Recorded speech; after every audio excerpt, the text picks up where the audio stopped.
Hola, buenas tardes a todos, a todas.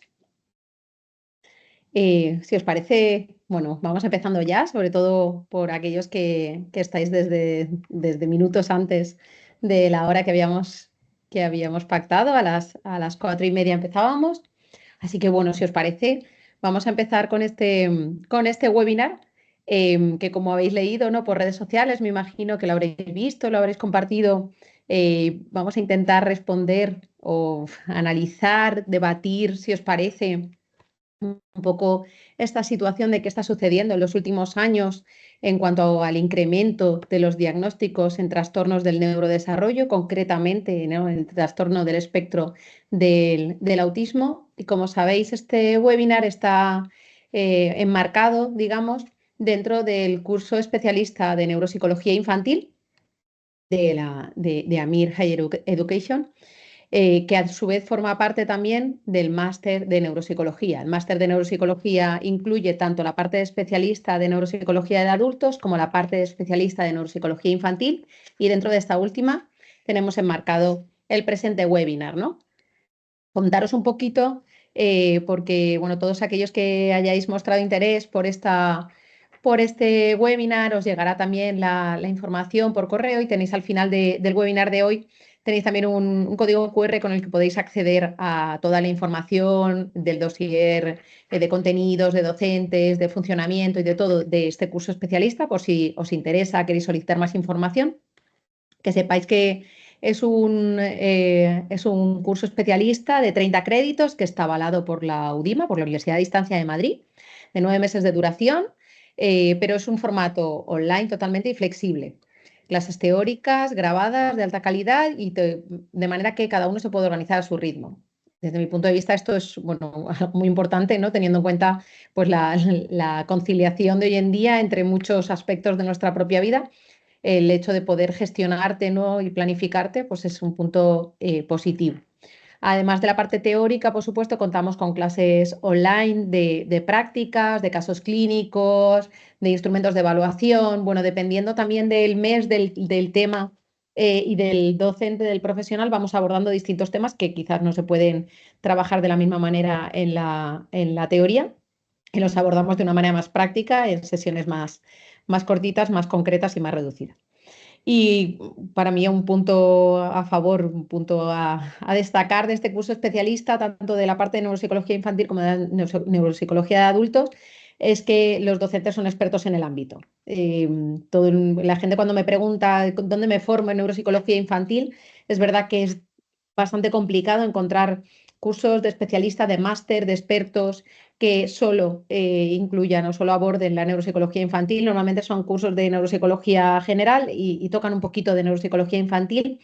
En este caso, este curso, ya digo, está centrado única y exclusivamente en población infantil, toca varios trastornos del neurodesarrollo, daño cerebral, perinatal, postnatal, prenatal. Eh, pero todos los docentes son expertos en el ámbito de la neuropsicología infantil, pero no solo de la neuropsicología, sino también de la logopedia, terapia ocupacional, fisioterapia, trabajo social, pedagogía terapéutica, neuropediatría, psiquiatría, siempre dentro del ámbito de la pediatría.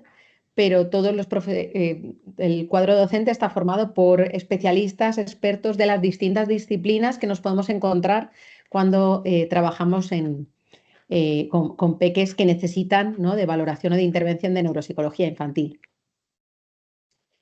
Como os decía, la metodología es todo vía online. Funcionamos con una plataforma online, con Blackboard.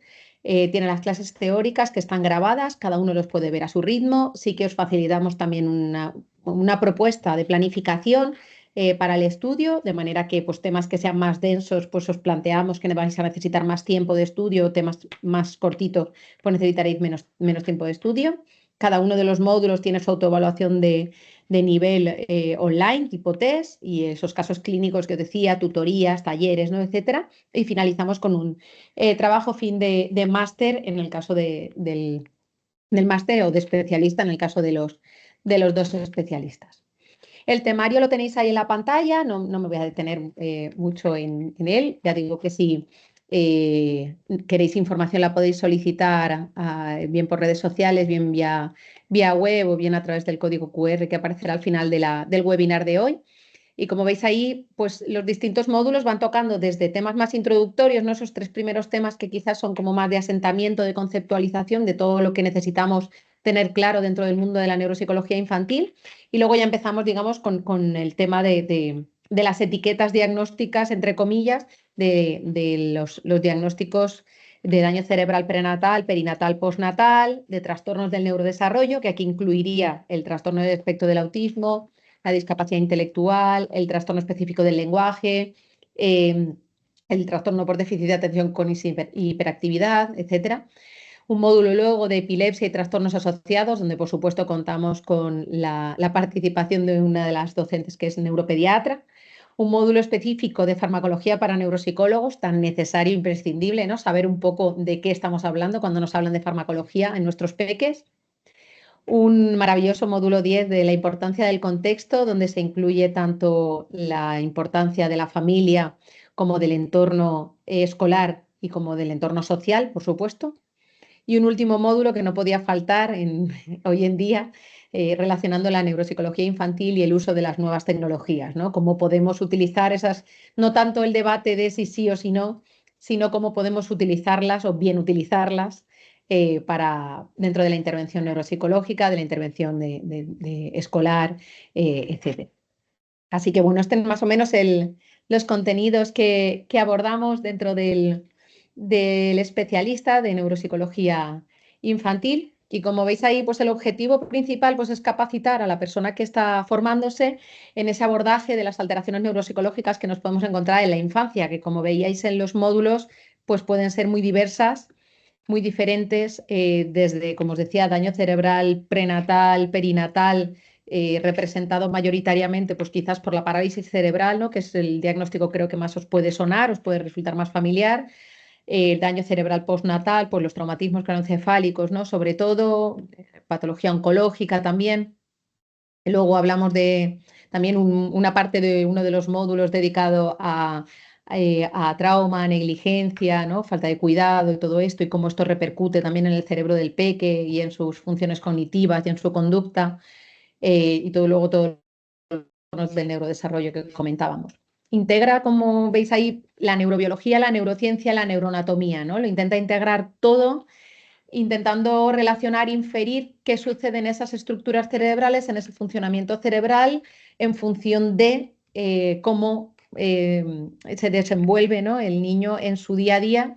Eh, Intentamos inferir cuál es su funcionamiento cerebral y, por tanto, de qué manera, ¿no? Podemos ayudarle, podemos intervenir para conseguir desarrollar esas funciones cognitivas al máximo. Se enfoca en esa parte de comprensión, por supuesto, de toda la conceptualización de las bases teóricas imprescindibles para poder comprender todo lo demás, y luego la parte de evaluación y de intervención específica, siempre en la población, como os decía, infantil y adolescente. Estos 30 créditos del especialista son única y exclusivamente centrados en la población infantil y adolescente. Bien, sin más preámbulos, como os decía, este webinar, la temática ha sido un poco también procedente de redes sociales, ¿no? De lo que muchas veces pues, preguntáis y comentáis por las redes, también de comentar, ¿no? Con alumnos, con compañeros. Una cuestión muy importante que creo que llevamos muchos años dándole vueltas, bueno, y que todavía nos queda muchísimo por investigar, ¿no? Queda muchísimo por investigar, por supuesto, y cada día, bueno, surgen nuevas hipótesis, nuevas teorías, nuevas confirmaciones o no, o se rechazan hipótesis que se pensaban, ¿no? O se plantean nuevas dudas. Em, la cuestión al final en este ámbito, yo siempre lo planteamos, es que nunca puedes dejar de estar actualizado, ¿no? Entonces, al final son importantes este tipo de webinars, son importantes todo tipo de formaciones, pero por supuesto, pues todo tipo de investigación, de formación, ¿no? Respecto a cualquier cosa que surja nueva, cualquier duda. Lo importante cuando un papá o una mamá nos llega y nos pregunta cualquier cosa en relación a una terapia, una técnica, cualquier cosa, cualquier duda, yo siempre planteo a los alumnos, si lo sabemos, si tenemos la información y por supuesto está sustentada en evidencia y en buenas prácticas, hay que facilitarla y si no hay que buscarla, ¿no? No nos podemos permitir el lujo de no saber de qué se está hablando y no tener una idea, ¿no? Un discurso claro, coherente, basado siempre, o, por supuesto, en evidencia científica, ¿no? Y en buenas prácticas clínicas, en supervisión de casos, etcétera. La cuestión es la cuestión que planteábamos es por qué están aumentando de manera significativa los diagnósticos de trastornos del neurodesarrollo. Una de las primeras cuestiones, como veis, hay uno de los artículos bastante reciente, ¿no? De los últimos años, que tuvo muchísimo impacto en su día, Fomboni y colaboradores, precisamente recogieron, ¿no? Esta prevalencia del autismo no solo en un país en concreto, como sucede muchas veces, sino que intentaron valorar o intentaron recoger, analizar la prevalencia global del autismo. De aquí surgen muchas ideas, muchas reflexiones, ¿no? Quizás una de ellas, si veis la imagen del mapa mundi, llama bastante la atención y es que hay gran parte del mapa del mundo que lo tenemos en gris, es decir, de muchísimos países, de muchísimas zonas geográficas del mundo, no tenemos información. Y esto es algo importante, ¿no? a tener en cuenta.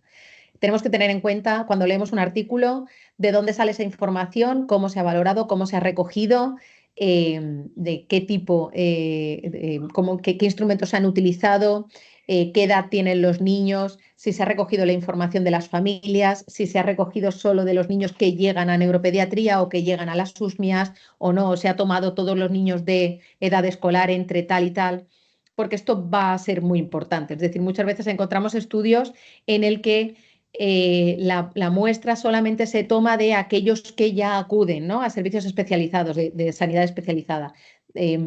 Por tanto, ya partimos de la base de que son peques que tienen dificultades en el desarrollo en un sentido u otro y por tanto sabemos que es más que probable que acaben teniendo un diagnóstico. Hay otros estudios que solamente se centran o que cogen una población en edad escolar entre tanto y tanto, indistintamente de que hayan requerido en ningún momento o hayan requerido o no en algún momento de su vida una evaluación más exhaustiva, ¿no? Sobre sus funciones cognitivas o sobre las dificultades o fortalezas que pueden presentar. Más allá de que esto sea una respuesta, ¿no? A ninguna de las preguntas que nos podemos plantear durante este webinar, sí que es algo a tener en cuenta, ¿no? Al final, esta parte de reflexión de cuando leemos un artículo es importante, muy importante, no solo qué dice el artículo y cuáles son las conclusiones, sino de dónde está extrayendo esa información, ¿no? Al final, como os decía, hay, ya no digo países, sino prácticamente continentes o partes significativas de continentes de las cuales no tenemos información, ¿no? Entonces, bueno, esto, como os decía, es importante y es importante además de dónde toman esos datos, qué tipo de instrumentos utilizan en cada uno de los artículos. Trastornos del neurodesarrollo, sabemos, trastornos del neurodesarrollo incluye tanto los trastornos del desarrollo motor, ¿no? Los trastornos de la coordinación motora, el trastorno por déficit de atención con y sin hiperactividad, la discapacidad intelectual o el trastorno del desarrollo intelectual, los trastornos de la comunicación, el trastorno del espectro del autismo y los trastornos del aprendizaje, que como os decía, bueno, nos vamos a centrar hoy y por intentar centrarnos un poco en algo y en algo en lo que probablemente, bueno, sea yo creo que uno de los ámbitos, ¿no? En los que más bibliografía ha habido probablemente en los últimos años, ¿no? O más auge ha habido de los estudios, de las investigaciones. ¿Qué nos encontramos? Como os decía, por un lado también en estudios que intentan recoger trastornos del neurodesarrollo, no solo centrados en trastornos del espectro del autismo, sino trastornos del neurodesarrollo en general. Y como veis, este artículo ya en el título nos dice directamente, ¿no? En Estados Unidos. Ya sabemos que esta población es de Estados Unidos, con lo cual, bueno, sabemos que esa información va a ser de ese tipo de población, ¿no? Y no tiene por qué ser generalizable siempre a todas las poblaciones. Para eso necesitaríamos pues, muchos estudios multicéntricos donde se tomase el mismo tipo de población, no desde los distintos entornos. ¿Qué encuentran cuando hacen este tipo de análisis, este tipo de reflexión? Encuentran variedad de fenotipos con múltiples síntomas y niveles de gravedad. Sorpresa, ¿no? Sorpresa, encuentran esa heterogeneidad en los distintos artículos, en los distintos estudios, variabilidad, como decíamos, en las mediciones de los distintos estudios, diferencias en la población que han tomado del estudio, en el rango de edad también, estudios que se centran más en la población de 0 a 3 años o incluso de 18 a 24 meses, de 24 a 36, ¿no? Franjas de edad muy concretas en las que se está buscando esos signos de alerta que a lo mejor han sido detectados por la familia o han sido detectados por su pediatra, ¿no? Por su médico del centro de salud. ¿No? U otros estudios que se centran más en la primera etapa en la etapa de infantil, ¿no? En esos 3-6 años, o en la transición a primaria, en los 6-7 años, otros que se centran quizás más en el paso a la secundaria, otros que se van hacia la adolescencia, o incluso muchos estudios que tenemos ya centrados también en etapas de la adolescencia más tardía, ¿no? Casi en la edad adulta, esos diagnósticos que sabemos que también llegan a veces en la edad adulta. Además, también variaciones sociodemográficas muy importantes, como veíamos antes, y causas genéticas asociadas con trastornos del neurodesarrollo potencialmente más graves. Es decir, sí que uno de los aspectos que se encuentra en la bibliografía es que cuando los trastornos del neurodesarrollo tienen además asociada o son secundarios a una causa genética, es decir, tenemos una alteración genética en el array sea más o menos conocida, que se asocia o que tiene como consecuencia o se vincula con eh, sintomatología que es compatible con un trastorno del neurodesarrollo, normalmente esa sintomatología y por tanto esa interferencia en su día a día es más grave. Y por tanto, ese tipo de diagnósticos también se dan a una edad más temprana, porque la sintomatología aparece antes, ¿no? Son más evidentes las dificultades a edades más tempranas, ¿no? Y por tanto, por eso podemos hacer esos diagnósticos de manera precoz. Luego, si nos vamos ya empezamos a intentar adentrarnos en artículos, en estudios y nos vamos a población española, ¿no? Bueno, como veis aquí, no solo población española, sino que recoge en este artículo de prevalencia de los trastornos del espectro autista en niños en Estados Unidos, Europa y concretamente también estudios en España, encontrando coincidencias y discrepancias entre ellos. Me imagino que es algo que os habrá llamado la atención, porque a mí me sigue llamando la atención, ¿no? Muchas veces encontramos prevalencias, de repente alguien dice 1 de 100, 1 de cada 100 niños tiene TEA, 1 de cada 150, 1 de cada 106, 1 de cada 116, 1 de cada 110, 1 de cada 88, 1 de cada 68, 69, 59, 163, 156, 64. Ya hemos llegado algunas veces en Estados Unidos a 1 de cada 36, ¿no?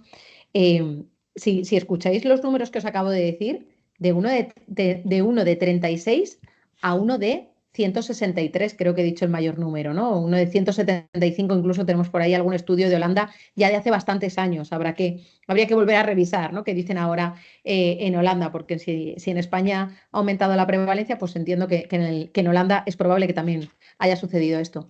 Como veis, de 1 de 36 o de 1 de 69, 1 de 59, hasta 1 de 163, 175. O sea, es una animalada los cambios que nos encontramos, ¿no? Y esto viene a explicarse en parte, ¿no? Por lo que estábamos comentando antes. Por un lado, que los estudios no toman las mismas muestras, las muestras no son procedentes de los mismos sitios, ni en cuanto al país, ni en cuanto a la edad, ni en cuanto al momento evolutivo que se encuentran, ni en cuanto a las características, ¿no? Sociodemográficas, culturales, económicas, ni tampoco a de dónde ha sido tomada esa muestra, ¿no? Os decía que eso es muy importante. No es lo mismo valorar los casos que están en seguimiento en neuropediatría de un hospital en especializada que los casos que están escolarizados en los centros escolares de X zona de Valencia, por ejemplo. No tiene nada que ver. Partimos de la base que los que llegan a neuropediatría es los que ya saben que en algún momento ha habido alguna dificultad o alguna sospecha de dificultades, ¿no? Y por tanto, esto también interfiere de forma significativa. Como os decía, la edad, si están asociados o no a otro tipo de patología, otro tipo de diagnósticos, si tienen comorbilidades, concurrencias, ¿no? Si veis ahí entre esos dos estudios, entre el estudio de Fortea y colaboradores del 2013, que plantea 1 de cada 163, al estudio de Morales Hidalgo y colaboradores de 2018, que plantea uno de cada 64. Es que ni siquiera estamos hablando de un cambio de 5 años. ¿Realmente en esos 5 años se ha incrementado esa prevalencia de una manera tan brutal? Pues esa es una de las respuestas que todavía, una de las preguntas que todavía no tienen respuesta, ¿no? En realidad, por lo que os decía, porque los estudios no se replican tal cual, ¿no? No son la misma muestra con las mismas características, porque resulta tan difícil muchas veces tomar una muestra clínica lo suficientemente grande como para que sea significativa, que además buscar una muestra que sea igual exactamente, ¿no? Que sea que cumpla las mismas características que otra que ya sucedió, es algo prácticamente imposible y por tanto normalmente se dejan de lado, ¿no? El control de muchas de las variables y que probablemente muchas de ellas muchas veces vayan creando o vayan actuando, ¿no? de moderadoras o de moduladoras, más bien dicho, entre ellas. ¿Cuáles son algunas de las razones que se baraja? Quiero decir con esto que no ha aumentado los diagnósticos de trastornos del neurodesarrollo, trastorno del espectro del autismo. No, para nada, no, yo no estoy diciendo eso. Y por eso vamos a seguir un poco con esta reflexión, ¿no? Con este debate, si no, aquí acabaríamos nuestra explicación y nuestra charla. Hay varias hipótesis, varias posibles razones, ¿no? Varios planteamientos que se analizan. Precisamente, pero además muchas preguntas, como os decía ahí, o muchas respuestas que no sé si acaban de ser respuestas, ¿no? O necesitan todavía mucho análisis, mucho trabajo, mucha vuelta. Sí que parece que la mayor parte de, tanto, digamos, los que estamos en la práctica clínica diaria como la investigación, es decir, aquí parece que nos ponemos de acuerdo en general, tanto los que trabajamos ¿no? en el ejercicio clínico diario con los peques y con las familias y la parte de investigación, que por un lado este aumento de la prevalencia en los últimos 15, 20 años está directamente relacionado con los cambios que han aparecido, ¿no? A nivel de criterios de diagnóstico. Todos sabéis que pasamos del DSM-4-TR en su día, donde todos los trastornos del espectro del autismo no existían como tal, sino que estaban dentro de los trastornos generalizados del desarrollo. Y dentro de esos trastornos generalizados del desarrollo estaban el trastorno autista, el síndrome de Asperger, el trastorno generalizado del desarrollo no especificado, y luego otros que a día de hoy ya han salido, ¿no? de ese cajón. Pasó de llamarse trastornos generalizados del desarrollo a llamarse trastorno del espectro autista y a desaparecer esos subtipos que estaban dentro. Esto, entre otros cambios, por supuesto, incluyendo también que ahora hablamos de trastornos del neurodesarrollo, porque somos conscientes de que hay un desarrollo cerebral diferente en estos peques, que además no tiene por qué aparecer en los 3 primeros años de vida, sino que puede aparecer a edades más tardías las dificultades. Todos estos cambios en los criterios diagnósticos, además de una mayor sensibilidad, más conciencia, ¿no? A nivel de población general, además de un aumento importante sobre la disponibilidad, obviamente siempre sigue siendo insuficiente, pero un aumento importante en la disponibilidad de servicios que tenemos a nuestra disposición para poder hacer diagnóstico, para poder hacer intervención, además de factores etiológicos que todavía no han sido identificados, ¿no? Hay muchos genes en la investigación, muchos genes que se relacionan con el trastorno del espectro del autismo, pero no sabemos, todavía no está clara, ¿no? Esta parte etiológica para nada. Eh, Inevitablemente están relacionados directamente con el aumento de los diagnósticos de trastornos del neurodesarrollo. Parece que no se piense tanto, o parte de la bibliografía, parte de los estudios plantean que no es o que pueden no ser tanto no deberse tanto al aumento de una tasa real de la prevalencia, sino que está más relacionado con esto que estábamos comentando, ¿no? Que a día de hoy hay mucha más formación e información sobre el diagnóstico del trastorno de espectro del autismo, que además ha cambiado sus criterios diagnósticos y que además tenemos una mayor sensibilidad tanto la población general como los profesionales que trabajan con la población de pediatría y de adolescencia, como las herramientas que tenemos a nuestra disposición, ¿no? Para poder utilizarlos. Claro, todo esto hace que haya la posibilidad de diagnosticar un trastorno de espectro del autismo ahora sea muchísimo mayor que la que teníamos hace 15, 20, 25 años, por supuesto. Pero de nuevo repito, ¿quiere decir esto que no haya un aumento real de la prevalencia de TEA? Esto es lo que tampoco se acaba de responder. El autismo y el aumento sí que va asociado además a una demanda, o sea, este aumento va asociado a una demanda de servicios clínicos que han llegado a ser identificados por Naciones Unidas y por la OMS como un problema de salud público, ¿no? Ya ha llegado a tales niveles que esto es considerado un problema de salud público, porque supone la necesidad de mayor cantidad de servicios, ¿no? y de recursos. Como ya habéis ido seguro anticipando durante este tiempo que llevo hablándoos, respuestas a esta pregunta, bueno, pues ya os he hecho un poquito de spoiler, ¿no? No os desconectéis todavía porque la idea es poder dar más respuestas o algunas respuestas posibles y seguro lanzaros muchas más preguntas, ¿no? Sobre las que poder seguir investigando y seguir debatiendo y trabajando. Como os decía, más que respuestas, preguntas, probablemente vayan a salir muchas. Algunas respuestas que ya hemos ido diciendo, un avance increíble en el conocimiento científico de los niños con TEA y de los, bueno, del TEA en general, ¿no? De niños, adolescentes y adultos con trastornos del espectro del autismo. Si retrocedemos en el tiempo, no hace falta irse tan lejos para aquella hipótesis, aquella teoría de las madres nevera, que me imagino que habréis escuchado en algún momento de vuestra vida, en la que se planteaba que el trastorno, bueno, el autismo de Kanner, ¿no? Aquel se debía o había sido causado por una madre nevera, una madre ausente emocionalmente hablando, poco empática, poco afectiva con el niño, y eso había hecho que el niño se encerrase en sí mismo, ¿no? Esto, como digo, no hace tantos años, ¿eh? No estamos hablando de hace 100 años ni cosas así, no hace tantos años de esto.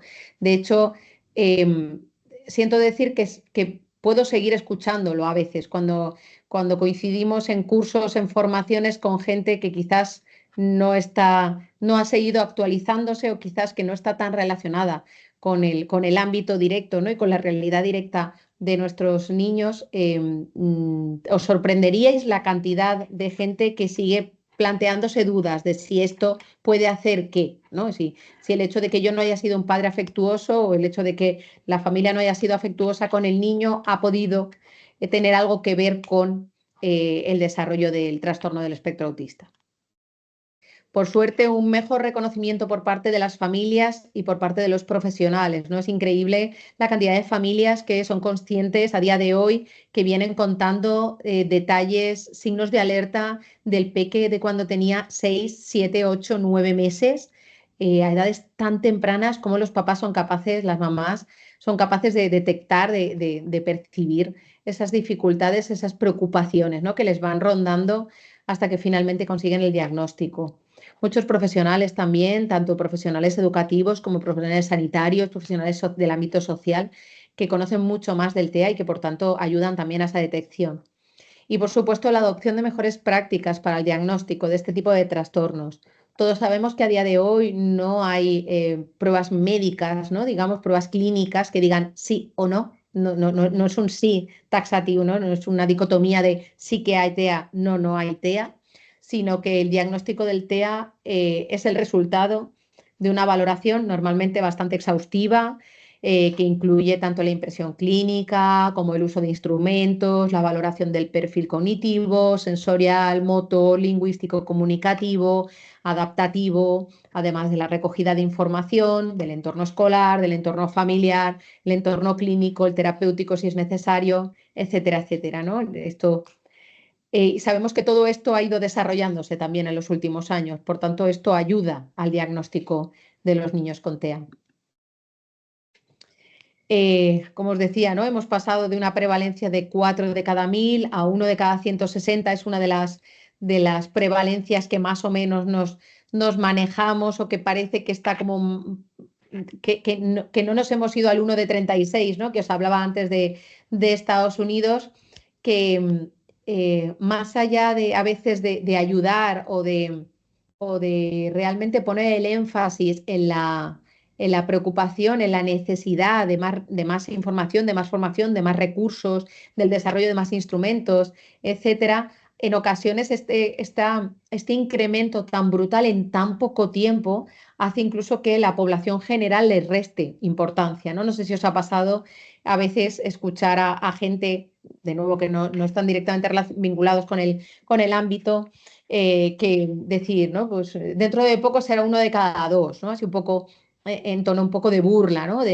Un poco de mofa. O igual yo también tengo TEA y no lo sé, pues bueno, nos sorprenderíamos muchas veces de cuantísima gente llega a la edad adulta sin tener diagnóstico de TEA y cuando finalmente tiene el diagnóstico de TEA empiezan a encontrar mucho sentido a su vida, pero bueno, no es el caso. Como os decía, la clara evidencia del aumento de la prevalencia a nivel mundial corresponde sobre todo a estudios realizados en países con altos recursos económicos, ¿no? Y esta parte también es importante. Y os decía que está vinculado tanto a los cambios en los criterios como a las prácticas de detección, como a que tenemos más servicios, ¿no? Hoy en día para poder hacer diagnósticos, mayor conocimiento y sensibilidad de los profesionales de la salud, de la educación y de la sociedad en general, pero también un aspecto muy importante que yo añadiría, que es también una menor estigmatización, aunque todavía queda mucho por hacer, pero es verdad que tener un diagnóstico de trastorno del espectro del autismo hoy 2024, no es lo mismo que tenerlo hace 24 años, ¿no? En el año 2000, por poner así un momento como muy clave también, ¿no? En un cambio social también importante y todo esto. No, creo que no tiene nada que ver. Obviamente queda mucho por hacer, por seguir haciendo, pero quizás esa menor estigmatización también ha hecho que haya un mayor aumento, una mayor búsqueda de respuestas, ¿no? Una mayor necesidad de tener respuestas, de tener diagnóstico de tener respuesta ante determinadas dudas, dificultades, ¿no? O sospechas que se puedan tener. Además, hay una mayor detección y diagnóstico también de casos de TEA sin discapacidad intelectual ni otras comorbilidades. Es decir, ¿a qué me refiero con esto? Hubo un momento, pues nos movemos en hace unos 15, 20 años más o menos, en el que los estudios planteaban que entre el 75, el 80, 85% de las personas que tenían trastorno del espectro del autismo tenían también discapacidad intelectual, ¿no? Y de ahí que hubiese un momento en el que prácticamente la población, o sea, el diagnóstico de TEA llevaba de la mano asociado, ¿no? La coocurrencia de una discapacidad intelectual.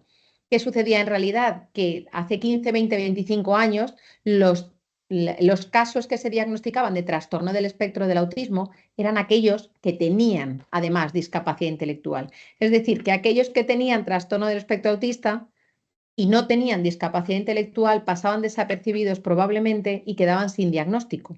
Por tanto, lo que os decía antes, que gran parte de la población que se estudiaba realmente no es que fuese sesgado intencionadamente, sino que aquellas personas que tenían TEA y tenían un nivel cognitivo normal o alto, ¿no? Dentro de lo esperado para su edad cronológica o más alto de lo que cabría esperar, era más que probable que no llegasen nunca a tener el diagnóstico de trastorno de espectro autista. Sin embargo, ahora eso no sucede. Tenemos cada vez más gente con diagnóstico de trastorno del espectro autista que no tienen discapacidad intelectual asociada, que además pueden no tener otras comorbilidades o otros diagnósticos coocurrentes. Otro aspecto muy importante, imprescindible en todos estos cambios, es la comprensión de que el autismo existe en todas las etapas de la vida. Yo siempre digo de broma, pero no es ninguna broma, es que hace 20 años parecía que el autismo a los 18 se curaba, o al menos desaparecía, porque parecía que no hubiesen adultos autistas. También sucedía lo mismo con discapacidad intelectual, ¿no? O con trastorno, trastorno por déficit de atención con hiperactividad. Parecía que los trastornos de neurodesarrollo, como llamamos hoy en día, solo sucedían durante la etapa de la infancia y como mucho de la adolescencia, pero una vez acababa la adolescencia parecía que estos desaparecían. Por tanto, aquella persona que había conseguido, entendedme conseguido entre comillas, eh, pasar por su infancia y por su adolescencia sin haber llegado a ningún diagnóstico, a pesar de que probablemente lo hubiese, llegaba a la edad adulta y ya no iba a tenerlo. Esto ya no sucede. Cada vez más os invito a que indaguéis sobre la cantidad de diagnósticos que se están haciendo en los últimos años, en mujeres especialmente, sobre diagnóstico de trastorno de espectro del autismo en la edad adulta, ¿no? Hablamos de diagnósticos a los 40, 50, 60 años incluso, dándole esa cantidad de respuestas que probablemente esa persona se ha estado preguntando durante toda su vida.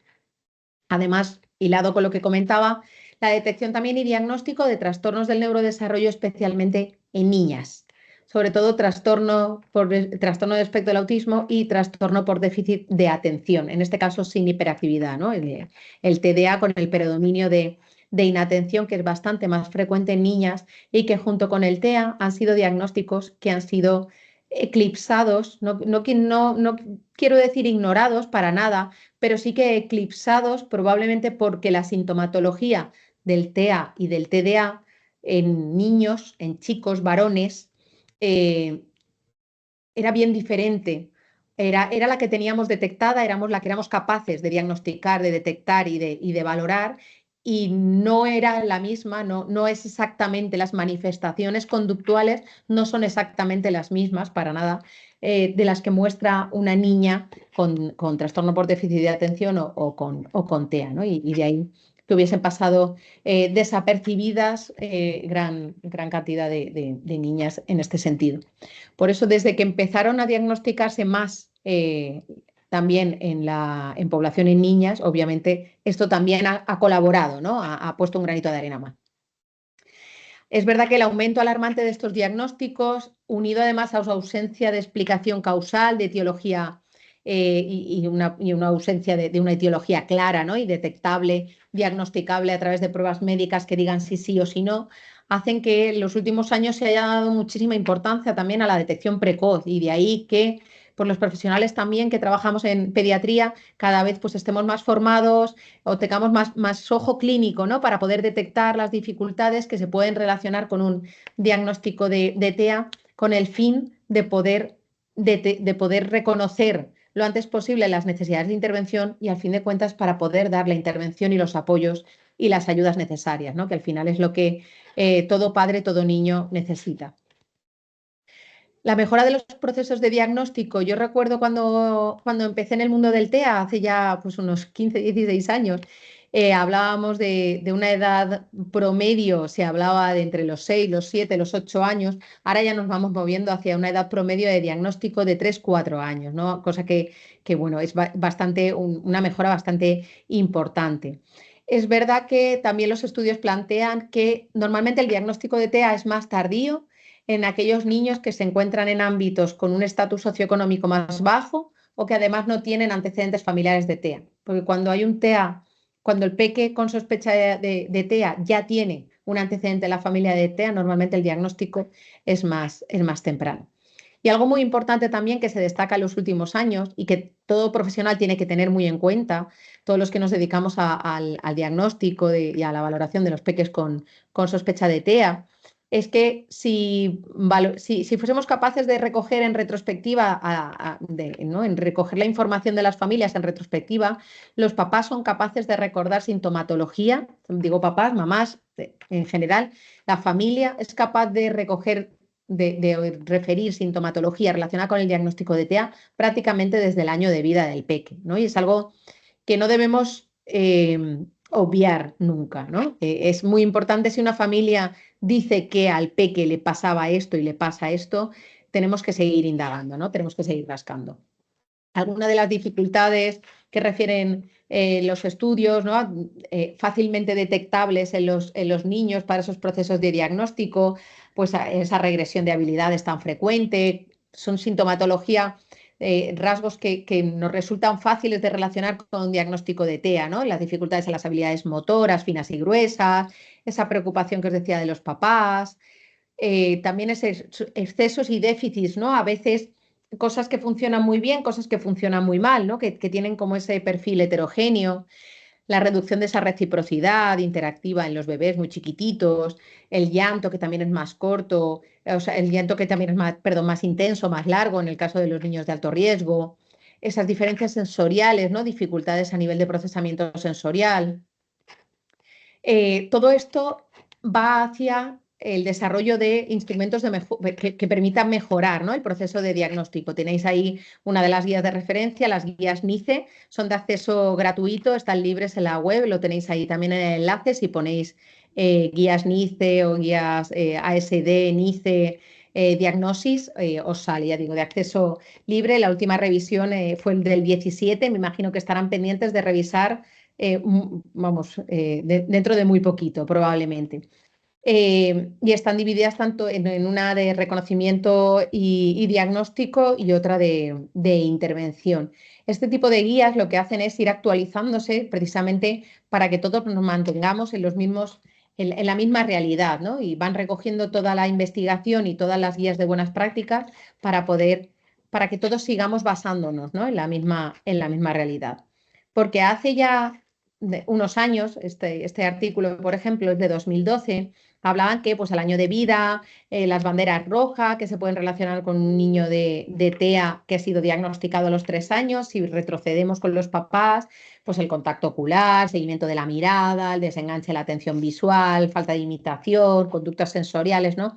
Cosas que nos resultan muy frecuentes, muy conocidas, son muy conocidas para todos nosotros, independientemente de que estemos más especializados en el ámbito o menos, ¿no? Probablemente si le preguntáis a vuestros padres que no tengan que ver que no tengan tanta formación en este ámbito, cualquiera de estas características las relacionarían fácilmente con un diagnóstico de TEA. Sin embargo, si nos vamos, por ejemplo, pues a la web de la CDC, del Centro de Enfermedades y Desarrollo, además de esas destrezas de comunicación y de interacción sociales y las conductas o intereses restrictivos y repetitivos, que también son como muy frecuentes, ¿no? Muy comunes, que a todos nos resultan muy fáciles de relacionar con el diagnóstico de TEA, empiezan a incluirse también otras características que no tenemos que perder de vista, que también en ocasiones es posible que tengamos delante nuestro un niño con una familia muy preocupada, que probablemente no tenga o no cumpla la mayoría o aparentemente no cumpla la mayoría de estas dificultades, luego a lo mejor rascando y buscando, ¿no? Y siendo capaces de hacer un muy buen análisis del perfil, sí que encontramos, pero que aparentemente quizás no haya tantas dificultades de comunicación, de interacción social, o no haya aleteos, o no haya un manierismo claro, ¿no? Ni una inflexibilidad muy significativa, pero de repente aparecen otras características, ¿no? Pues desde conducta hiperactiva, impulsiva, un retraso también a nivel de desarrollo del lenguaje, problemas de movimiento, de las destrezas de movimiento, la coordinación, problemas en los hábitos de alimentación, del sueño, ¿no? Muchas veces, estos son como lo que nos da muchas veces la voz de alerta a las familias, por problemas también gastrointestinales, por ejemplo, problemas de estreñimiento, problemas de diarrea, problemas de gases, de molestias, de reflujo, un estado de ánimo a veces o una reacción emocional inusual, ¿no? Muy excesiva, arrebatos emocionales así como muy estridentes, o a veces también niños que tienen como una preocupación excesiva, o una ansiedad como muy llamativa, un estrés muy marcado también, o una ausencia total de percepción del peligro, o todo lo contrario, o ser tremendamente miedosos, ¿no? En ese sentido. Es decir, que como veis, además de esos rasgos que todos tenemos muy claro o que resultan mucho más fácil, no quiero decir muy fácil, pero mucho más fácil de reconocer y de asociar con el diagnóstico de trastorno espectro del autismo, ya llevamos muchos años en los que precisamente se empieza a destacar, a dar importancia a otro tipo de sintomatología, eh, muy vinculada con todo lo que os decía antes, ¿no? Con diagnósticos pues, más tardíos, en otras etapas de la vida, también diagnósticos en mujeres, que en niñas, que eran menos frecuentes antes, que nos llevan también a relacionar, ¿no? Esta sintomatología con la posibilidad de que exista un diagnóstico de trastorno del espectro del autismo. Esa comprensión de la heterogeneidad del TEA, entre otras muchas cosas, como os decía, y por redes sociales habéis preguntado varias personas, ¿no? O que queríais que hablásemos del TEA en mujeres. Es verdad bueno, hoy no nos vamos a poder centrar tanto en esto, pero sí que quería dejar ahí un poquito, pues, algunas pinceladas, ¿no? Precisamente esa comprensión de la heterogeneidad del TEA incluye y hace imprescindible que entendamos que el TEA en mujeres es diferente al TEA en hombres, ¿no? El TEA que todos tenemos aprendido, el TEA de Kanner, ¿no? El autismo de Kanner, el autismo de Asperger, es este autismo que es fácilmente detectable, es este perfil masculino, este perfil de niños. Y digo perfil de niños típico porque muchas veces también nos encontramos chicos, niños, que tienen un perfil diferente, que es este perfil de niñas. Por eso digo que no, es un perfil niños, niñas, como muy entre comillas, ¿no? Como el perfil típico que nos encontrábamos de Kanner y luego este otro perfil en el que resulta muy difícil de hacer las evaluaciones.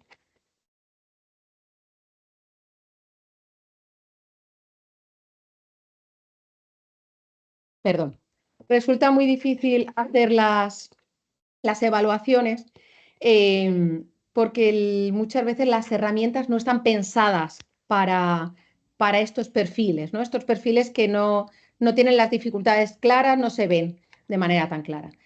Algunas mujeres, estos perfiles niñas, además presentan un fenotipo, como os decía, distintos. Se plantea la posibilidad de que exista como un efecto protector femenino, como que una parte de esa genética permite cierta protección y esa protección va muy relacionada con la tendencia a enmascarar, tendencia a encajar socialmente, a mostrar mayores capacidades de mimetización con el entorno, de imitación, de aprendizaje social, ¿no? de situaciones sociales, a pesar de no comprenderlas, ¿no? Muchas veces, pero sí que son capaces de hacerse pasar por, ¿no? Y por eso se habla de ese masking, de ese enmascaramiento, ¿no? tan nombrado en los últimos años.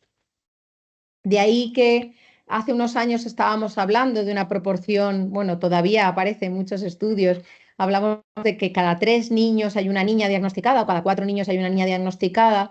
Eh, hay muchos estudios que ya empiezan a plantear que dependiendo de cómo tomamos esa población, igual no es un 3-1, 4-1, sino que podemos llegar a hablar de un 4-3, ¿no? Plantean algunos de los estudios. También plantean que el 80% de las niñas no han sido diagnosticadas o sea, que a la edad de los 18 años se considera que el 80% de las niñas que tienen diagnóstico de TEA no han sido diagnosticadas. Fijaros que solamente un 20% de las niñas plantean muchos estudios que podrían ser diagnosticadas antes de los 18 años. ¿Qué facilita ese diagnóstico? Hemos dicho antes el tener antecedentes familiares de diagnóstico de TEA, la existencia de recursos especializados alrededor, por supuesto, y una red de apoyos extensa, y como os decía, también la asociación entre TEA y discapacidad intelectual, ¿no? Trastorno del desarrollo intelectual. Las niñas, además, se sabe que para tener un diagnóstico de TEA más temprano, hasta hace unos años al menos, ahora cada vez menos, pero necesitaban o era necesario que tuviesen además como rasgos nucleares de TEA más intensos, ¿no? Más significativos o que tuviesen otros diagnósticos coocurrentes, ¿no? Si tenían discapacidad intelectual asociada además al TEA, era más fácil que tuviesen un diagnóstico más temprano que si no la tenían. Hay otras muchas preguntas que siguen en estudio, ¿no? En este sentido, desde pues, la hipertensión en el embarazo, si tiene algo que ver o no, otros factores durante la infancia, si pueden predecir o no, genes reguladores durante el desarrollo cortical, desde estudios de aminoácidos, de transportadores de aminoácidos, si incrementan o no incrementan el riesgo de TEA. No sé si os da la sensación, ¿no? Que van surgiendo y no acabamos de responder preguntas, ¿no? Cada vez tenemos más preguntas en realidad, porque ninguna de ellas tampoco o prácticamente ninguna de ellas se descarta, ¿no? Por completo. Tenemos desde si la epidural de vez en cuando, ¿no? Sale la epidural sí, la epidural no, en relación al riesgo de diagnóstico posterior de autismo en el niño. Distintos tipos de analgesia, el nacimiento por cesárea o no por cesárea, si ha tenido el citomegalovirus, las infecciones durante el embarazo, durante el parto, etcétera, etcétera, ¿no? Tenemos la concurrencia también con asma, con obesidad, ¿no?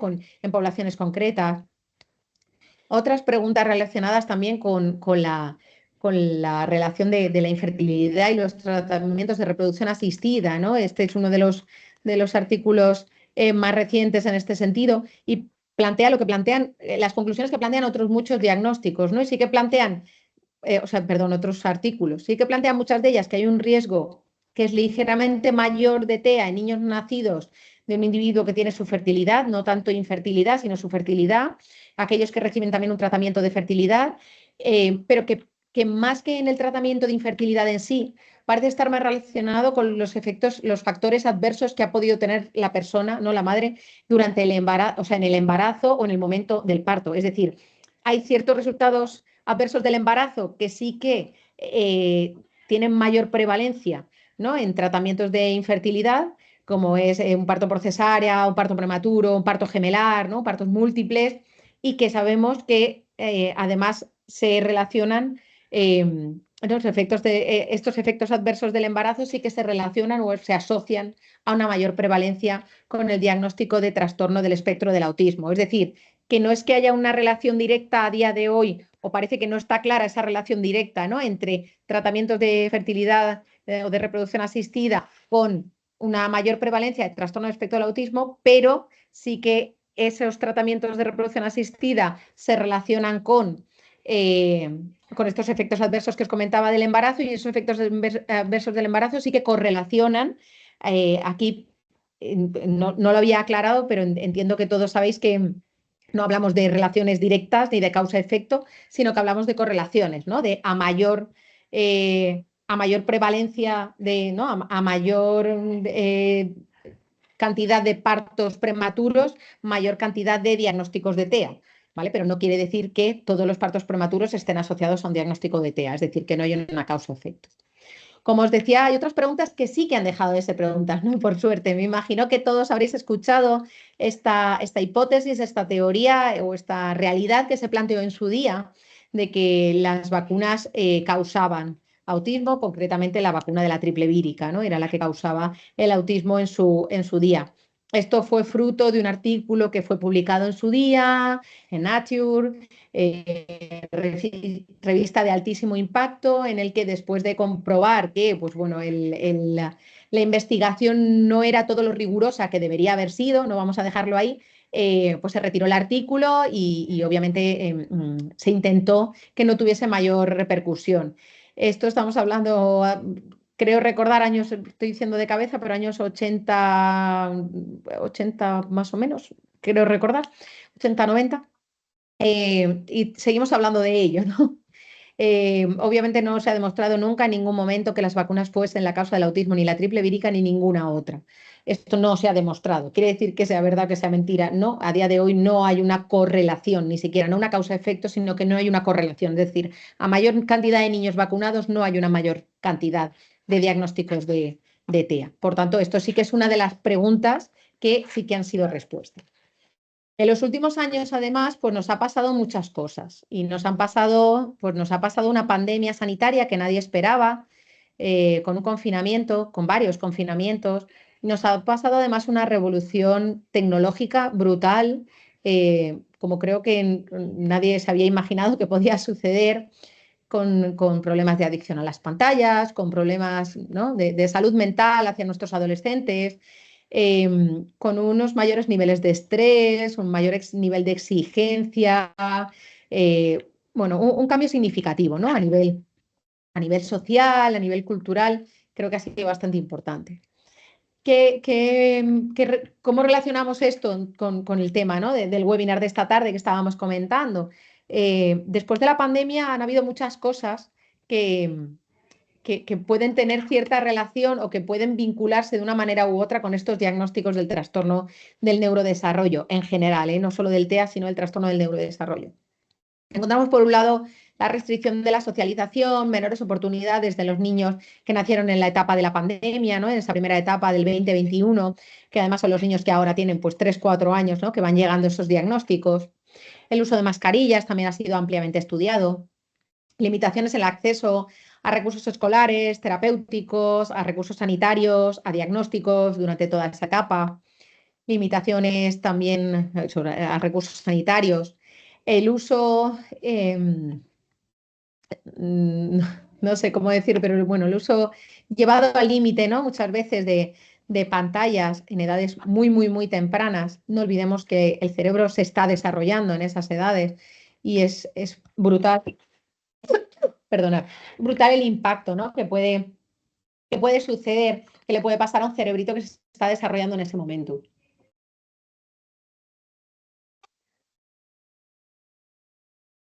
Por otro lado, también se ha estudiado mucho la caída de los niveles de ingreso por parte de las familias durante el momento de la pandemia y los años posteriores, lo cual repercute también en la alimentación de los niños.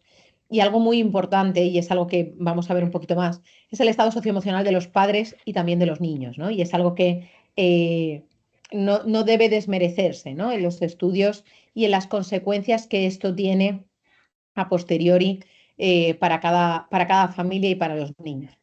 Han habido muchos estudios en los que se plantean si el hecho de que mujeres embarazadas durante la pandemia hayan tenido el virus o no hayan tenido el virus, se hayan vacunado o no se hayan vacunado, hayan sufrido o no hayan sufrido el COVID con mayores cantidades de síntomas o menor cantidad de síntomas, ¿no?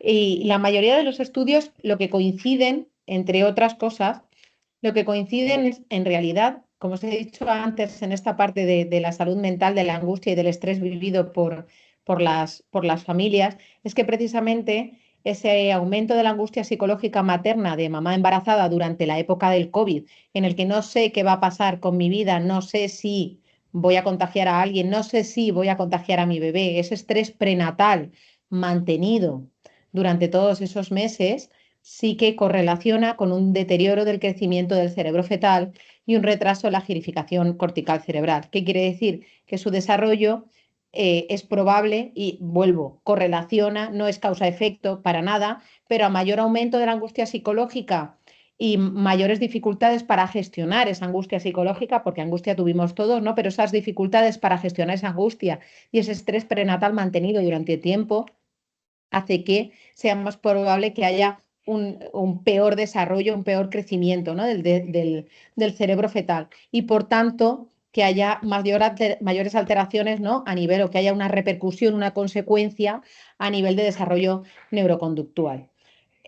Como os decía, muchos de los estudios van en esta línea, ¿no? Precisamente hablan de cómo sintomatología ansiosa o sintomatología depresiva, asociada además también a situaciones posibles vividas de traumáticas, ¿no? De posibles situaciones relacionadas incluso pues, con un posible diagnóstico de estrés postraumático, hacen que haya una mayor probabilidad o mayor vulnerabilidad, ¿no?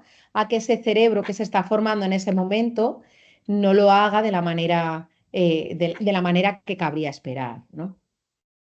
Hay otros muchos estudios que sí que encuentran precisamente más allá de esa angustia psicológica, sino centrados en la necesidad, o sea, en el desarrollo de esos niños, ¿no? Nacidos en pandemia, como veis ahí ya un año después, un retraso en el desarrollo del lenguaje, en el caso además de niños primogénitos, ¿no? En el caso de ser el primer niño de la familia, y un retraso además en el desarrollo de la motricidad fina. Pero claro, volvemos a esa situación que vivieron en ese momento, ¿no? En la situación en la que, de nuevo, la salud mental de las familias, el estrés mantenido, pero también la falta de acceso a, ¿no? A salida a parques, a situaciones de relación con otras personas, a asistencia a entornos escolares, a entornos sociales, pudo tener, ¿no? Importantes repercusiones.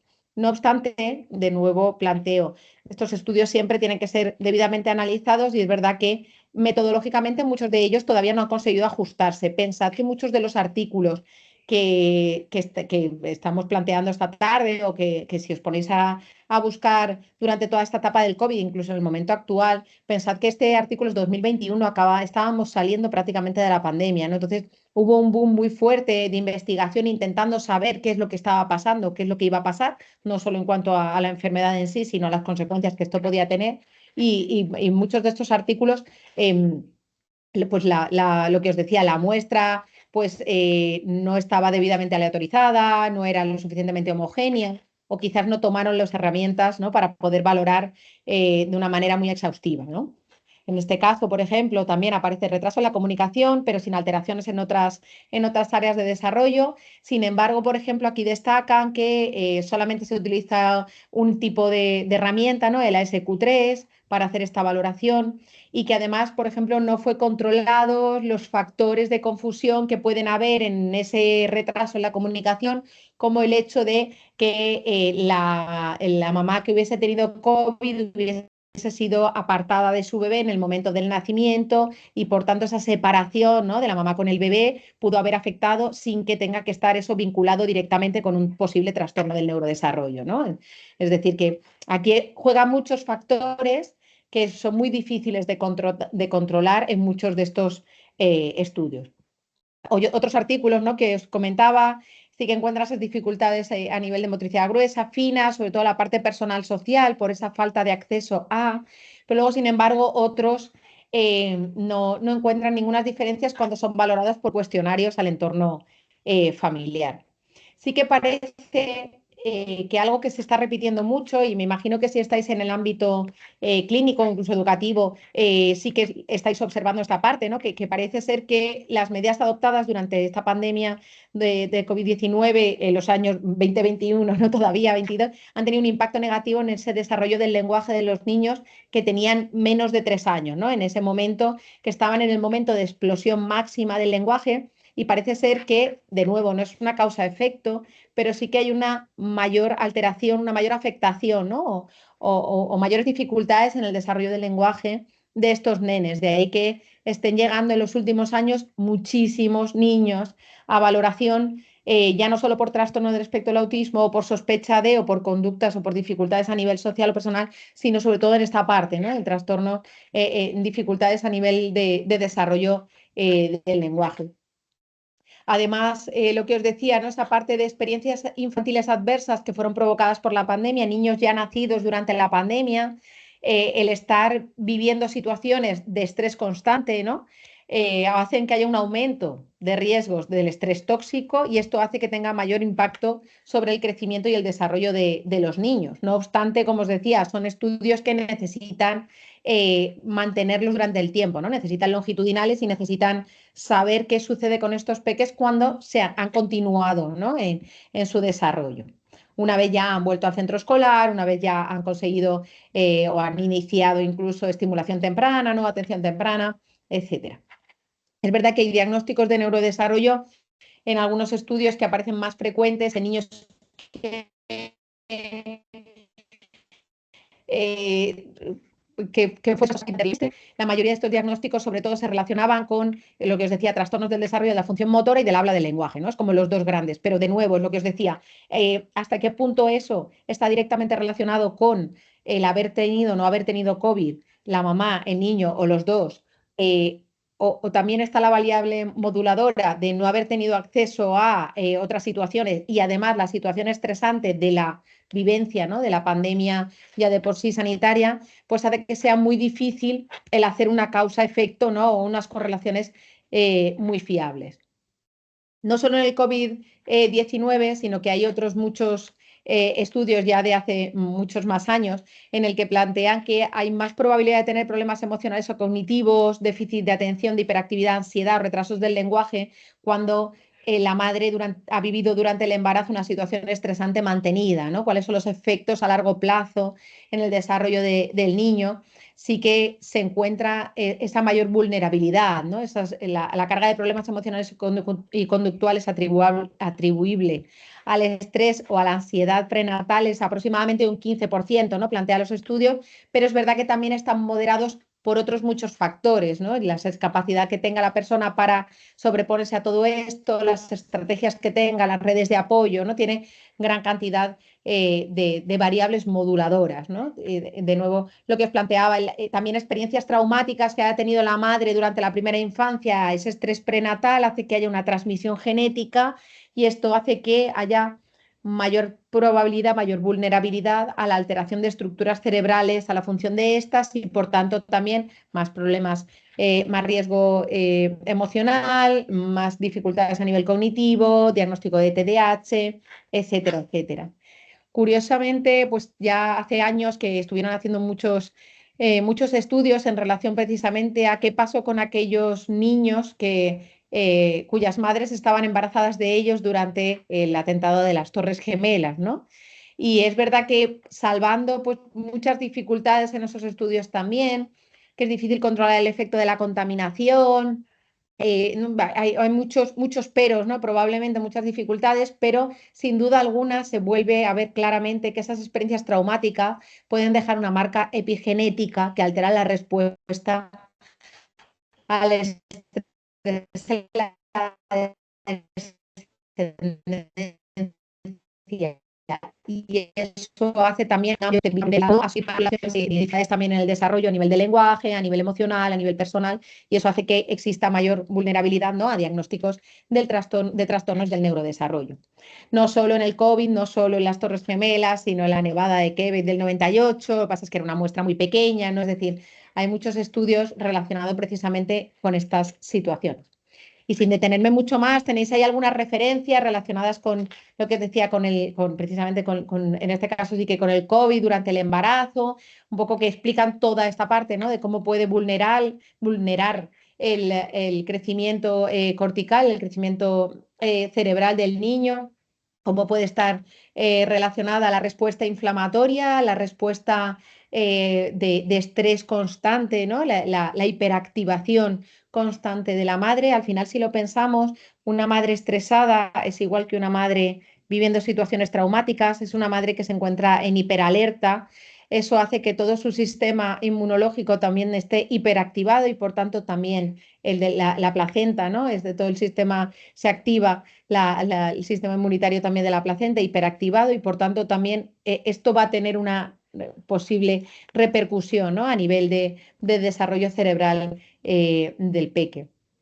De nuevo, ¿no? Y no solo relacionado con esto, sino que artículos previos a todo esto, hablamos del 19, justo antes, ¿no?, de ese debut de la pandemia, donde precisamente plantean la posible relación entre infecciones, entre alteraciones del desarrollo cerebral a largo plazo en los peques o influencia de infecciones durante el embarazo y el desarrollo cerebral, como plantea este artículo. Sabemos, por ejemplo, ¿no?, que la varicela es una infección que se analiza, se sigue, se valora muy a fondo durante el embarazo, precisamente porque se sabe que, ¿no?, es teratogénica. Sabemos que si una embarazada tiene varicela, sabemos que eso puede conllevar consecuencias muy negativas, ¿no?, para el desarrollo del feto, pero es verdad que no solo a esa, sino que tenemos otras muchas, ¿no?, otras muchas infecciones que ya han sido debidamente estudiadas y que por eso precisamente cuando las mujeres nos quedamos embarazadas, ¿no?, tenemos un seguimiento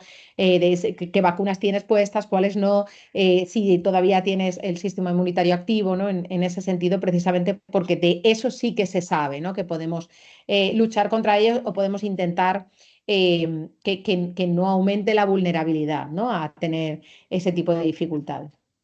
Además, os decían artículos no tan previos, este de 2023, ¿no?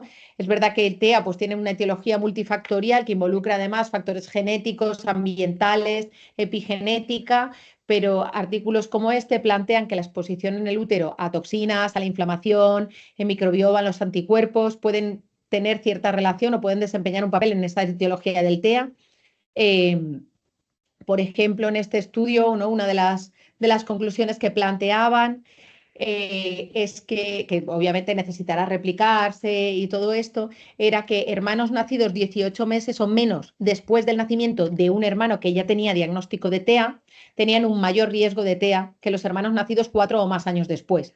Es decir, como que antes de que pasen esos 18 meses, nace un peque que luego es diagnosticado de TEA, y antes de que ese peque tenga 18 meses, si nace otro niño, ese útero, digamos, que se plantea que tiene la misma colonia, ¿no?, de toxinas, de inflamación, de microbioma, de anticuerpos, y que por tanto tienen mayor probabilidad, mayor vulnerabilidad a tener también un diagnóstico de TEA frente a cuando entre un hermano y otro, cuando el primero ya tiene diagnóstico de TEA, el segundo nace 4 años o más después, ¿no? Y además también relacionan en este artículo que las mujeres con enfermedades autoinmunes tienen un mayor riesgo de tener un niño con TEA. con lo cual algo nos está diciendo a gritos que no, esta parte de la etiología tiene mucho que decir, ¿no?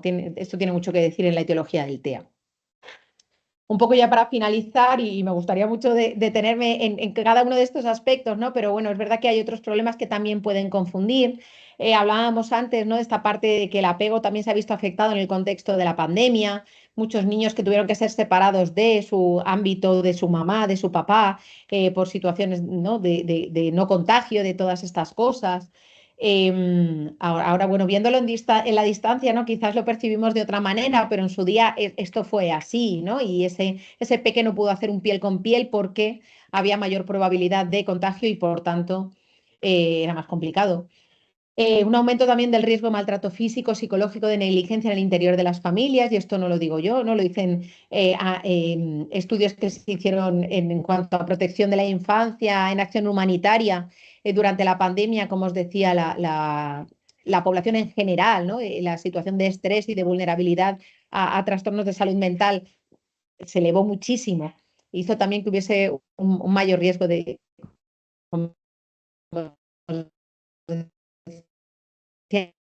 maltrato físico, psicológico y negligencia. Similares, ¿no? Que en el caso de la gripe porcina en el 2009, habría también que rascar mucho, analizar mucho si esto también ha sucedido. Y luego otro aspecto, otro factor que no debemos tener, que no debemos olvidar nunca, que también tiene mucho que decir, vinculado, relacionado directamente con la pandemia o no, en realidad, porque ya venía de antes, la pandemia probablemente lo intensificó, lo acrecentó, ahora es algo que ha venido para quedarse y es algo que nos preocupa mucho, ¿no?, a los profesionales que trabajamos con los peques, sobre todo en las primeras edades de la infancia y con los peques con trastornos del neurodesarrollo o sin ello, ¿no? O con un desarrollo que decimos neurotípico, y es la tecnologización de la sociedad, ¿no? Esos largos periodos de tiempo que estuvieron expuestos los niños a dispositivos electrónicos por necesidad y por supervivencia de las familias, pero que a fin de cuentas se desconoce en muchos casos que el impacto que puede llegar a tener. Es verdad que cada vez más se empieza a tener más información sobre esto. Esta revisión de revisiones se hizo en el 2020 y se planteaba que, bueno, beneficios, riesgos, todavía había mucho, ¿no?, que decir en todo esto. Es verdad que ya empiezan a salir otros muchos artículos. Esto está extraído de un artículo obviamente científico de investigación, pero tenéis ahí en SciCiencia el resumen en español y viene a plantear cosas que ya sabemos, ¿no? Y es que la exposición a los medios digitales en la vida temprana se ha estado asociando también ya a resultados atípicos de un procesamiento sensorial alterado en múltiples dominios, lo cual nos puede llevar a pensar, a hacer una sospecha de diagnóstico de TEA, que luego habrá que comprobar o no, pero solo el hecho de que el niño ya esté expuesto más de la cuenta, ¿no?, digamos, por entendernos, a pantallas, ya puede hacer que tenga sintomatología que se le parezca mucho al TEA y en aspectos tan concretos como el procesamiento sensorial. Podría ser un riesgo potencial para el desarrollo de perfiles sensoriales que se consideran atípicos, que se consideran propios, ¿no?, del TEA, pero obviamente plantean, como siempre, que se necesita más investigación para comprender qué relación hay. Es decir, si yo luego reduzco la pantalla, puedo recuperar ese comportamiento sensorial, ese procesamiento sensorial, puede continuar desarrollándose. ¿Hasta cuándo? ¿Cuánto tiempo? ¿Cuánto tiempo tiene que haber pasado desde que empezó a exponerse a pantallas? ¿Y cuánto tiempo, cuántas horas tiene que haber estado expuesto a pantallas para que estemos hablando de estas alteraciones de procesamiento sensorial, ¿no? Pero es un tema que no debemos olvidar, los que trabajamos en población pediátrica no debemos olvidar. Sí que es verdad que hay muchos estudios ya centrados en, como veis, el de 2023, del año pasado, que sí que relacionan, y esto lo vemos día a día, tanto en población infantil como en población ya rondando la adolescencia, y es que el exceso de tiempo frente a una pantalla, a mayor tiempo de pantallas, y multitarea de los métodos, de los medios, es decir, estar tocando el móvil, estar tocando el ordenador, estar tocando la televisión y aparte estoy contestándote y estoy en aparente multitarea, pero esto no es real, puede afectar negativamente al funcionamiento ejecutivo, al desarrollo sensorimotor y, por tanto, a los resultados académicos también. Esto en la población adulta también nos pasa, no nos equivoquemos, que también nos pasa, pero la población adulta tenemos, bueno, en principio tenemos herramientas como para intentar subsanarlo. En principio, en un cerebro en pleno desarrollo, como en nuestros peques, esto no tienen estrategias, no tienen herramientas para poder luchar contra ello. La exposición temprana en pantalla es asociado a menores habilidades cognitivas y menor rendimiento académico en años posteriores. Además, el desarrollo del lenguaje está cada vez más afectado y esto viene de la mano, como os decía antes, esa afectación del lenguaje relacionado con la pandemia, pero es que la tecnologización de la sociedad, la exposición mantenida a pantallas también se desarrolla con un lenguaje con una mayor afectación del lenguaje, porque además el tiempo que pasan delante de la pantalla no lo pasan teniendo interacciones de calidad, ¿no? y más frecuentes entre niños cuidadores o entre niños de la misma edad.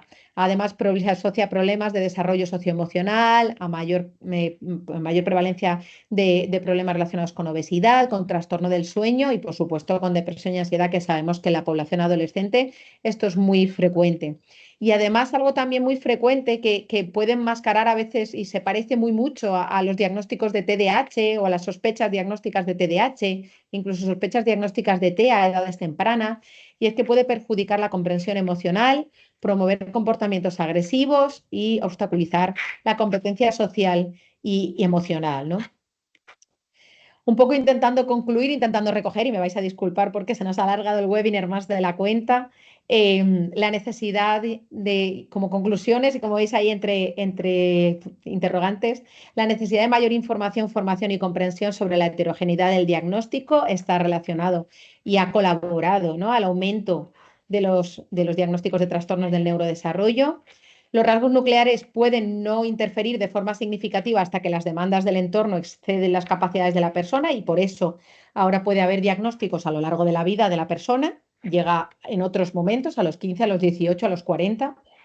Es posible además que las dificultades se manifiesten de una forma diferente en función de la persona y, por tanto, hay que ir a los rasgos nucleares y poder analizar y valorar de manera exhaustiva esos rasgos. Esto relacionado sobre todo, ¿no?, decíamos, con el diagnóstico de TEA en niñas, que antes era prácticamente impensable y ahora es una opción más que nos planteamos cuando llega una peque a sospecha diagnóstica.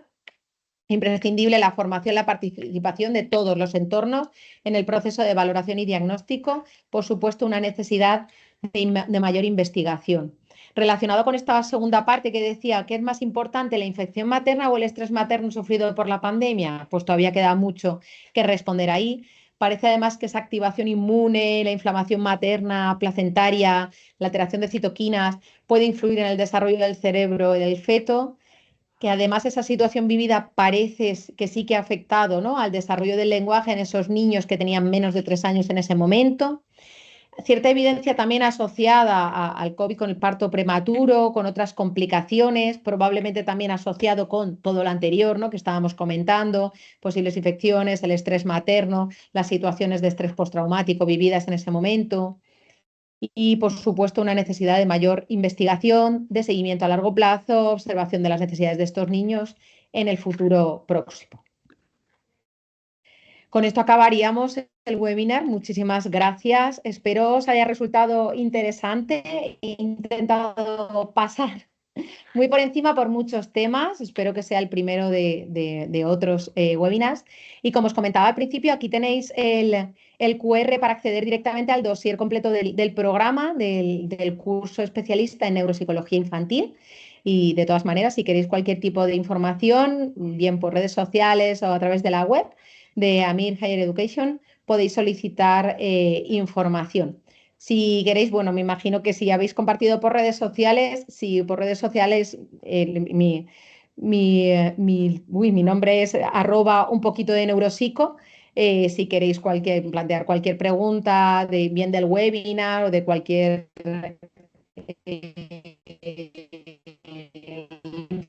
información que hayamos compartido, debate en redes sociales.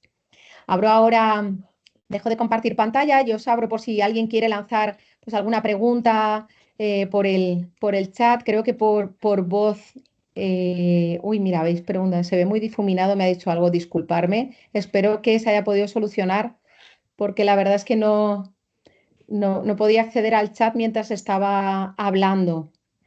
Lisis, espero que lo hayas conseguido medio ver. Si de todas formas hay algo de información o algo concreto que quieras, no tienes más que hacérmelo saber, por redes sociales y lo comparto, lo hablamos. En ella se puede, otra vez, ¿el QR no funciona? Uy, no me digas, vaya. Pues ahora, uy, iba a escribir, pero no puedo escribir. Ah, sí, sí que puedo escribir. Os lo dejo por el chat. Yo creo que sí que lo podéis ver. Gracias, Laura. Me alegro que os haya gustado. Lo podéis ver, os he puesto la red social ahí en el chat. Es la primera vez que escribo. ¿Sí? ¿Lo veis? ¿No se ve? Uy, Lisis dice que no se ve. Sí, ahora sí, vale. Vale, perfecto. Y lo del QR, pues de todas maneras, según me han informado, os harán llegar a todos los que os habéis inscrito un correo muy esclarecedor. Me alegro mucho que os haya gustado.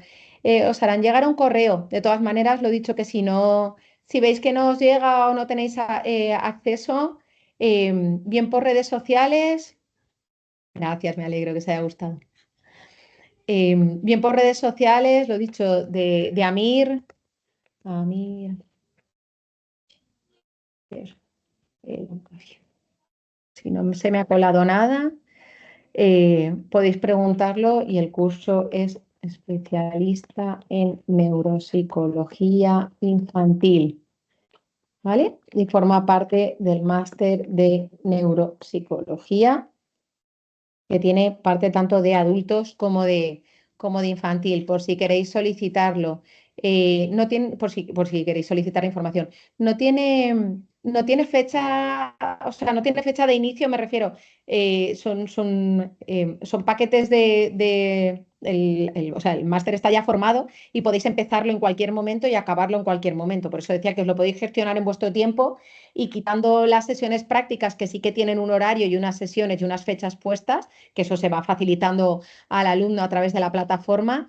El resto, digamos, os lo podéis gestionar cuando queráis. Podéis empezar ahora y acabarlo en diciembre, podéis empezar en septiembre y acabarlo en junio, ¿vale? Creo que también era un dato interesante. Y lo dicho, pues nada, si no tenéis... Alguien me ha preguntado por ahí antes y se me ha pasado, perdonar. Alguien que en niñas se puede mostrar con altas capacidades alrededor de los 6 años. Buah, esto, lo de las altas capacidades es otro punto y aparte.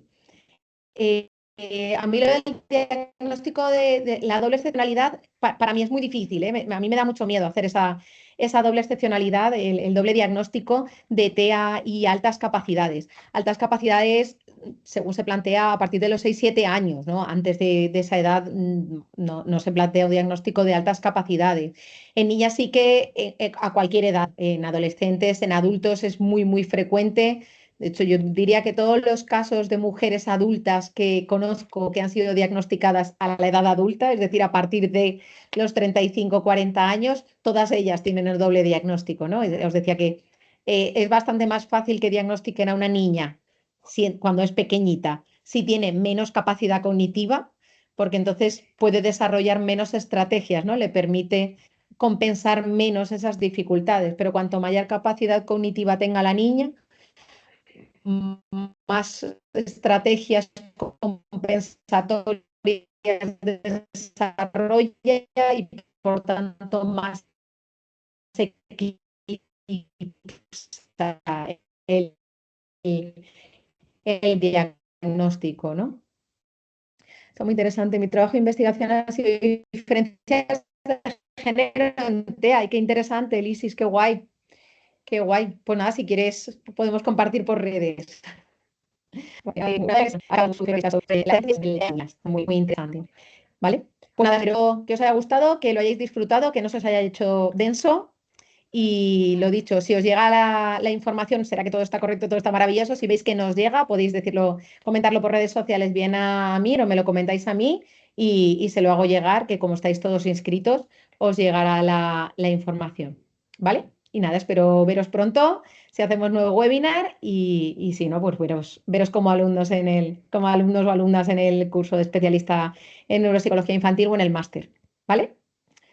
Nada, un saludo, que paséis buena tarde y ya buen final de semana, buen viernes y buen fin de semana.